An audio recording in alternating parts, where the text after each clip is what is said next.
আজকের এই ভিডিওতে আমি আপনাদেরকে দেখিয়ে দিব যে your Google play purchase verification settings এই মেলটি কেন আসতেছে আর your Google play purchase verification settings এই মেলটি আসার কারণ কি, কেন আসলো, আর এটা আমরা সেটিংস করব কিভাবে সম্পূর্ণ আলোচনা করব এই ভিডিওতে এবং সহজে সেটআপটা দেখিয়ে দিব।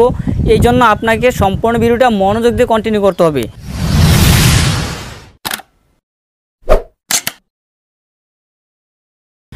এখন আপনারা এখানে সহজে দেখতে পাচ্ছেন যে লম্বা একটি চার্ট এখানে লেখা আছে, আপনারা ইচ্ছা করে এটা পড়তে পারেন। এখানে আমি পরে বুঝতে পেরেছি যেখানে ফিঙ্গারপ্রিন্ট এবং ফেস এই দুটি লক দেওয়া আছে, আমার এখানে লক দিয়ে রাখতে বলা হয়েছে এবং সেক্ষেত্রে বলা হয়েছে যে পারচেজ ভেরিফিকেশান মেথড, অর্থাৎ পারচেজ ভেরিফিকেশানটা আপনাকে এনাবল করতে হবে। এখন এটা চলে আসছে গুগল প্লে স্টোর থেকে, এই মেলটি চলে আসছে গুগল প্লে স্টোর থেকে, প্লে স্টোরকে উদ্দেশ্য করে এখানে প্রত্যেকের কাছে মেলটি চলে আসছে। এখন আপনারা এটা সেট আপ করবেন কীভাবে, যে পারচেজ ভেরিফিকেশান সেটিংস, এই ভেরিফিকেশান সেটিংসটা কীভাবে সেট আপ করবেন সেটাই দেখিয়ে দিচ্ছি। এই জন্য আপনারা চলে আসবেন আপনাদের অ্যান্ড্রয়েড ফোনের প্লে স্টোরে। প্লে স্টোরে আসার পর এখানে রয়েছে যে আপনার প্রোফাইল আইকন, এখানে যে জিমেলের প্রোফাইল আইকনটি রয়েছে আপনার, সেই জিমেলের প্রোফাইল আইকনের উপরে ক্লিক করবেন। আমি আমার জিমেলের প্রোফাইল আইকনে ক্লিক করলাম। প্রোফাইল আইকনে ক্লিক করার পর এখানে রয়েছে আপনার নিচে সেটিংস, আমরা এখানে সেটিংস দেখতে পাচ্ছি, সেটিংসে ক্লিক করব। আমি সেটিংসে ক্লিক করলাম।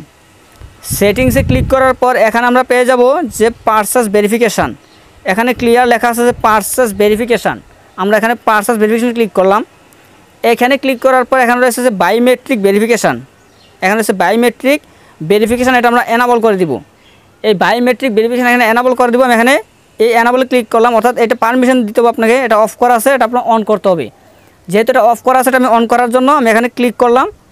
এখানে ক্লিক করার পর আপনার এখানে জিমেল অ্যাকাউন্টে দেখাবে, এখানে আপনার জিমেল অ্যাকাউন্টে দেখাচ্ছে, এখানে পাসওয়ার্ড আপনাকে দিতে হবে।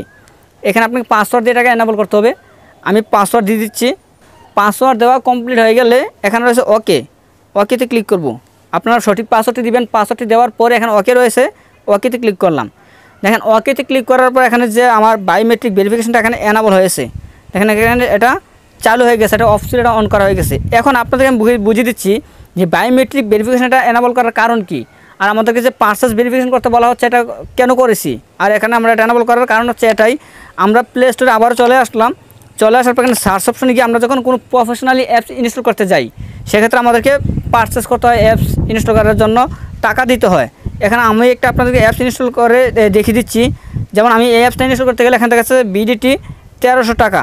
এখানে আপনারা ক্লিয়ার দেখতে পাচ্ছেন যে আমাকে এটা পারচেজ করতে হলে 1300 টাকা দিয়ে আমাকে এটা কিনতে হবে। তো এক্ষেত্রে দেখা যাচ্ছে বাসা অনেক ছোট ছেলে থাকে বা অনেকেই থাকে যারা আমাদের ফোনটা নিয়ে প্লে স্টোরে এসে কোনো অ্যাপস ইনস্টল করতে গেলে হয়তো বোঝে না, ক্লিক করে এত করে আমাদের ফোন থেকে টাকা চলে যায়, কেটে যায়, অনেক সমস্যা সম্মুখীন হতে হয়। এটা থেকে বাঁচার জন্য আমাকে এই পারচেজ ভেরিফিকেশন সেটিংসটা করে নিতে হয়েছে। আশা করি আপনাদেরকে আজকের এই ভিডিওতে ইনফরমেশান সহজে বুঝিয়ে দিতে পারছি। যদি ভিডিওটি আপনার কাছে অবশ্যই ভালো লাগে, ভিডিওতে লাইক দিন এবং কমেন্টস করুন।